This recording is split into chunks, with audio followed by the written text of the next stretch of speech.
Beating Hillary Clinton is not a high crime. In fact, many people like myself consider that to be an act of philanthropy. God, I love this chick. I would pick Candace Owens over Hillary Clinton as first female president 10 times out of 10. This, ladies and gentlemen, but especially the ladies, pay attention. This woman is the epitome of what a modern, intelligent, well-spoken, and sophisticated feminist is. Not these terrifying manginas who think that their opinion should be law. And that's exactly what Candace Owens is trying to express in this speech, that your opinion on the president should not determine whether you support him or not, or whether he should be impeached or not. Because at the end of the day, he is the elected president.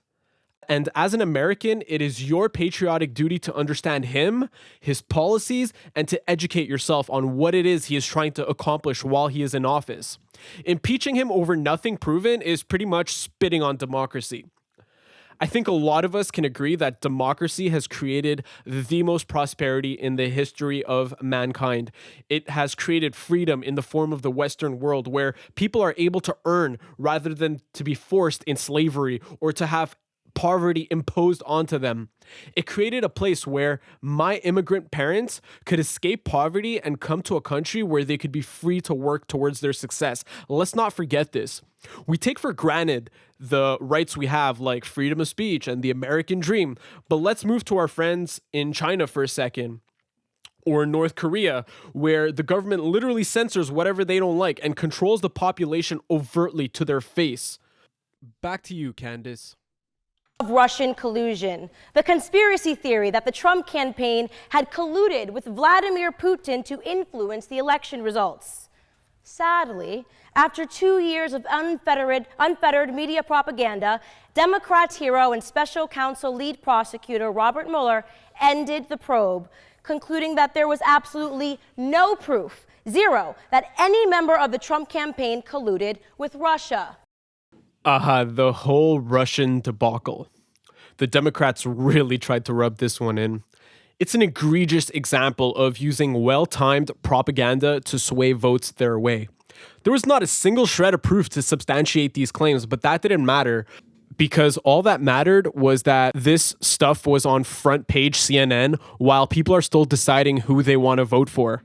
If the Democrats really didn't want Trump to get elected, they should have focused on strong policies that benefit Americans and American families financially, physically, and helps Americans create opportunities rather than creating smokescreens and lies to say, oh, we're the Democrats, we're the good guys, that's the Republicans, they're the bad guys. That's the whole issue. You're allowed to dislike the president. You're allowed to have the opinion and wish he wasn't there. You're allowed to disagree with his ideas like excessive tariffs, but you're not allowed to lie to the American people to sway votes. And this is what they did to manipulate you into voting for them. Not because they were great, but because he was bad. Let's continue. Were formally dropped. Running parallel to all of this foolishness was the extraordinary charge of campaign finance violation, a time when an unlikely Democrat hero emerged, porn star Stormy Daniels. Impeachment, the media obsessively claimed, was a plausibility because hush money was received by Ms. Daniels from the Trump campaign. The Democrats became certain that this was the story that would sink the presidency. So certain, in fact, that they transformed Ms. Daniels' lawyer, Michael Avenatti, into an overnight celebrity. Propped up as the long-awaited kryptonite to the MAGA superhero, there were public calls for Mr. Avenatti to run against Trump in 2020. More sadness, because that story collapsed too. And if you need an update, Ms. Daniels was ordered by a judge to pay Trump nearly $300,000 in legal fees. And the hush money lawsuit against the president was dismissed entirely by a judge back in March.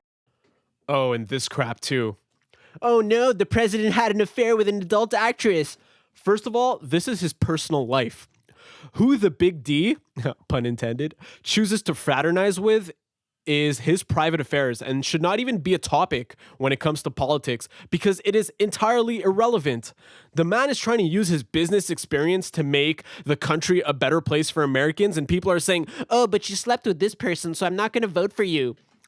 First of all, ask any average heterosexual male if he would like to have a good time with an adult actress.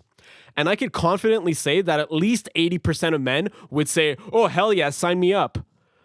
This does not make 80% of men bad people that don't deserve to do their jobs. This should never have even been a focus. Politics are about the country's policies and how the country should be run, not about personal lives. Instead of using underhanded tactics like this, if the Democrats actually had strong policy, not Joe Biden and definitely not Hillary Clinton, maybe we would have had a Democratic president. Ever think about that? And what of Mr. Michael Avenatti, the man once glorified by Democrats as a presidential contender? It grieves me to report that he has now been accused of financial fraud himself, indicted for extortion, fraud, and identity theft by a host of clients, including Ms. Stormy Daniels herself. And this is where Candace's speech really brings things into contrast. The man who propagated all this nonsense got indicted for fraud. I don't even want to comment on this. All I have to say is, do you find that normal? These people should be sued for slander, but the president is too busy actually doing his job. That's what Candace is trying to say. Her whole speech is about why nonsense and propaganda should not be the reason he should be impeached. It's not constitutional, and it's not American, and doing something like that would defeat the whole purpose of the nation. Is that worth it to you? Ladies and gentlemen, need I remind you that a president can only be impeached for committing a high crime or a misdemeanor, a crime like former Democrat President Bill Clinton committed when he lied under oath about sexual relations that he'd had with an 18-year-old intern in the White House.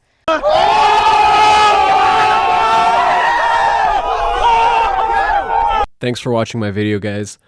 This point was just to illustrate that while I'm not on any side, Republican or Democrat, I just want the right candidate. And I believe a woman like Candace Owens is the right candidate for a future presidency.